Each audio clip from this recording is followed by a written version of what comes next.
vamos a disfrutar de este debate con Fernando Sillonis, ex gobernador de Ica, y Fuad Curi, ex contralor general de la República, a los que hemos invitado esta noche al programa. Señores, buenas noches, gracias por estar aquí. Buenas noches.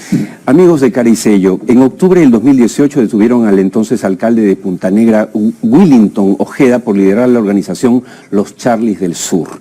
Esta semana han detenido a otro, al actual alcalde de Punta Negra también, José Delgado, por liderar supuestamente la mafia La Jauría del Sur. Eso es lo que está pasando en el Perú. Tenemos cantidad de alcaldes y gobernadores en proceso o en cárcel por corrupción. Hay una larga lista. Entonces vamos a hablar con dos, un ex gobernador y un ex contralor, para tratar de encontrar algunas luces. Fernando, ¿hay o no hay control en las alcaldías y gobiernos regionales? ¿Por qué? ¿Qué explica esta cantidad de delincuentes a cargo de las alcaldías y gobiernos regionales? Yo creo que no hay control, ¿no? Por eso es que hay tantos casos y solo los peruanos conocemos unos cuantos, ¿no? Yo lo acabo de vivir, ¿no? Uno deja el gobierno regional, entra el sucesor y destituye al 100% de los directores. En mi caso eran gerentes públicos de Servir, y todo Ica sabe que se han vendido los puestos de dirección y entran todos los militantes, ¿no? Todos estos alcaldes han hecho exactamente lo mismo. Ganan una elección, seguramente en buena lid, de repente no, pero seguramente sí, pero no existe la carrera pública, no existe la meritocracia, y es a entrar a saquear. Es un botín. Es un botín. Es un botín. Y sobre esto, Fuad Curi, ¿quién puede cambiar la ley para que esto no siga ocurriendo, lo que nos acaba de descubrir el ex gobernador de Ica? Es decir, que yo entro a la alcaldía, cambio a todos, meto a mi gente, mi mafia, y convierto entonces la alcaldía y el gobierno regional en un centro mafioso. En ese tema puntual, obviamente hay que modificar la ley de Servir y la forma como se contratan a los funcionarios públicos. No podemos seguir rotando de esa manera a todos los, apenas llegue un ministro, llegue un alcalde o un presidente regional, porque se pierde todo el conocimiento adquirido. Pero el problema no está ahí, ese, digamos, es el síntoma, es la señal. El problema está más arriba, el problema está en las estructuras, en la falta de articulación que hay entre el gobierno nacional, el gobierno regional y los gobiernos municipales.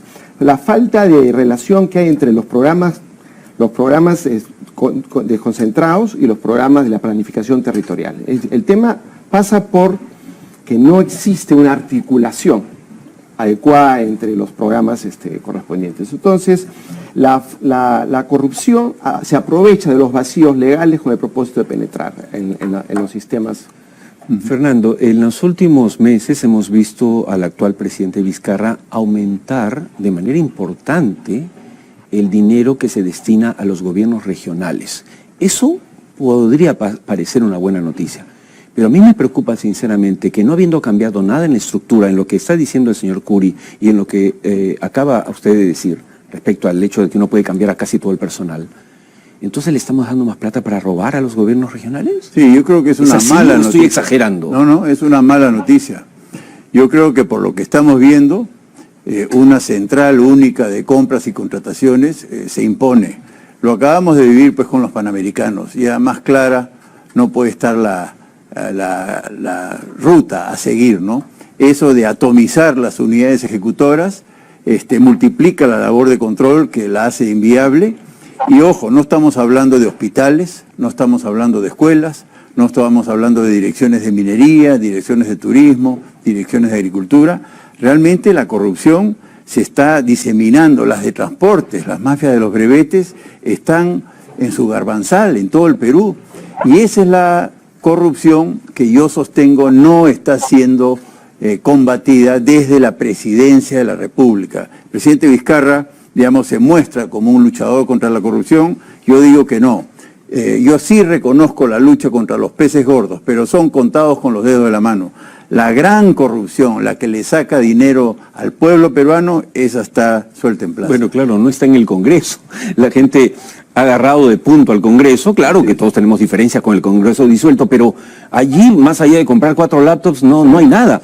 El dinero, el robo, la corrupción está en todos los entes estatales, hablando desde el Ejecutivo, ministerios, ODPs y por supuesto en alcaldías y en gobernaciones. Claro, uno tiene que rezar para que se elija un hombre honesto como Fernando Sillonis, pero si no, no se sabe. Ahora, ¿Cuál es el papel, señor Curi, de la Contraloría? ¿Sirve, no sirve? Usted ha sido Contralor, o sea, pero ¿por qué no funciona? ¿Por qué siguen los robos? ¿Por qué sigue la corrupción galopante? En estricto rigor se le achaca a la Contraloría en los resultados de la lucha contra la corrupción. La Contraloría es el auditor del Estado y hace su trabajo. Tiene 1.500, 2.000 auditores para 1,5 millones de funcionarios públicos, para 150.000 millones de soles de presupuesto y 130.000 obras al año. Imposible que la Contraloría pueda ser el que controle el buen uso de los recursos. ¿Por qué? Porque la primera defensa del Estado está en las autoridades. Y si las autoridades son elegidas en grupos que no son partidos debidamente organizados, como la mayoría de las municipalidades y alcaldías y regiones, entonces están entrando personas que están probablemente soportadas por mafias por intereses particulares, ¿no es cierto? Contrabando, minería ilegal. Como el presupuesto se asigna, y ahí quiero tocar el tema de la descentralización. La descentralización es uno de los peores ejercicios de gestión pública que se han realizado en el Perú, porque lo único que se hizo... Es una mentira en realidad, ¿no? En realidad se trasladó dinero. Y ahora con el comentario que hizo antes Fernando respecto al aumento de presupuesto, coincide más. Se transfiere dinero, pero no se transfiere técnicas, no se transfiere responsabilidad, no se transfiere especialización.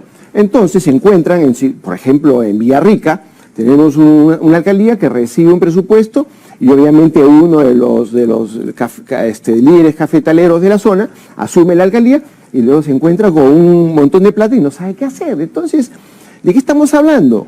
Estamos hablando de que se está entregando dinero y y aparte, ya cuando la Contraloría, tengo unos números si me permite. Sí, a ver.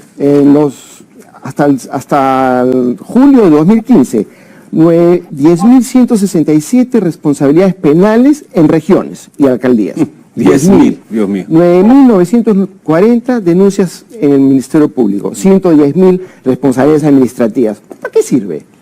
Si el sistema de la lucha contra la corrupción no existe, y ¿a cuál sistema me refiero? Al Poder Ejecutivo, el Ministerio Público, el Poder Judicial.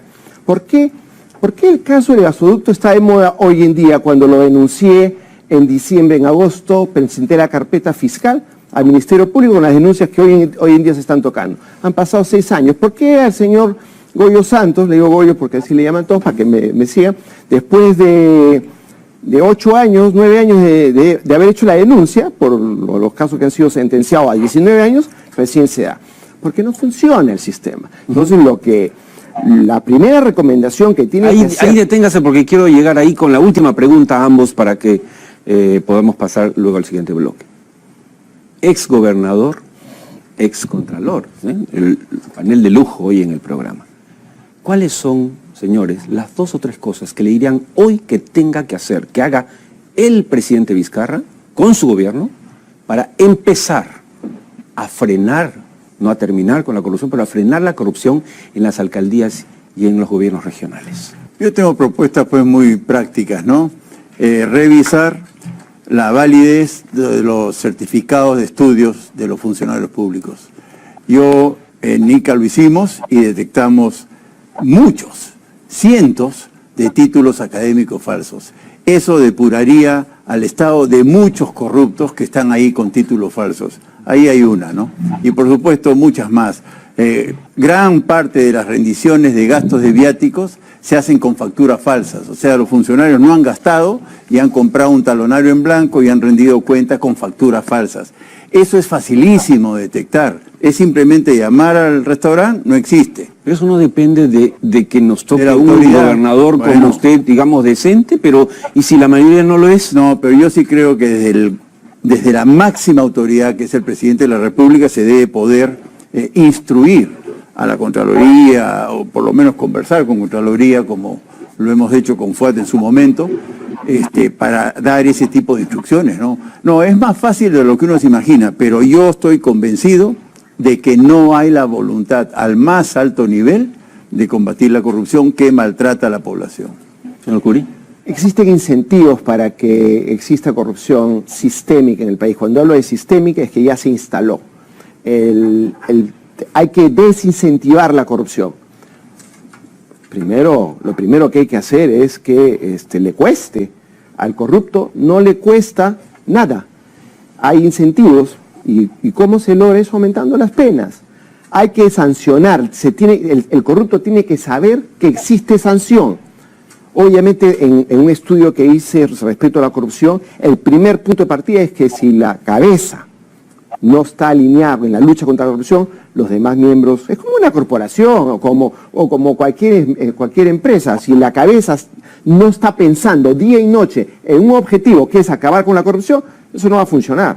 Y si un presidente regional corrupto, que los hubo, o que los puede haber, presidente o gobernador regional, está alineado con terceras personas, obviamente pues todo se alinea. Claro. Pero si la cabeza está sana, la cabeza lucha contra la corrupción, todo se alinea.